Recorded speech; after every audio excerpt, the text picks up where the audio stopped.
उमूमन मोमिनीन हमसे पूछते हैं कि हम चाहते हैं कि जब हम नमाज़ पढ़ रहे हों तो हमारे दिमाग में दुनिया का कोई ख्याल ना आए, दुनिया का कोई तसव्वुर ना आए। लेकिन सूरत हाल ये है कि जब हम नमाज़ पढ़ने के लिए खड़े होते हैं और तकबीर कहते हैं कि दुनिया के तमाम ख्यालात हमारे जहन में आ जाते हैं।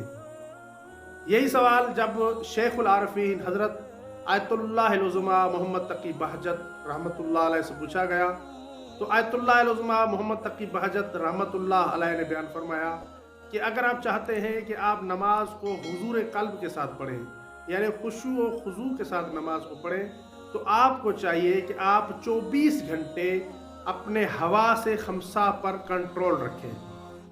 यानी अपनी आँख पर भी कंट्रोल रखें, अपने कान पर भी कंट्रोल रखें, अपनी ज़बान पर भी कंट्रोल रखें। इन तमाम हवास पर इंसान को कंट्रोल रखना चाहिए। जब इंसान 24 घंटे इन हवास पर कंट्रोल रखेगा तो जब ये इंसान नमाज पढ़ने के लिए आएगा तो इसके अंदर खुशू व खुजू होगा और ये इंसान हुजूर क़ल्ब के साथ नमाज पढ़ेगा।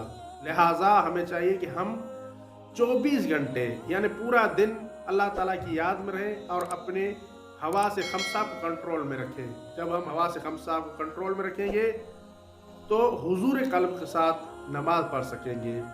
अगर हमारी ये वीडियो आपके लिए हेल्पफुल रही है तो हमारे चैनल को सब्सक्राइब कर लें और वीडियो को लाइक भी कर लें ताकि हमें इस जैसी और वीडियो बनाने के लिए मोटिवेशन मिल सके।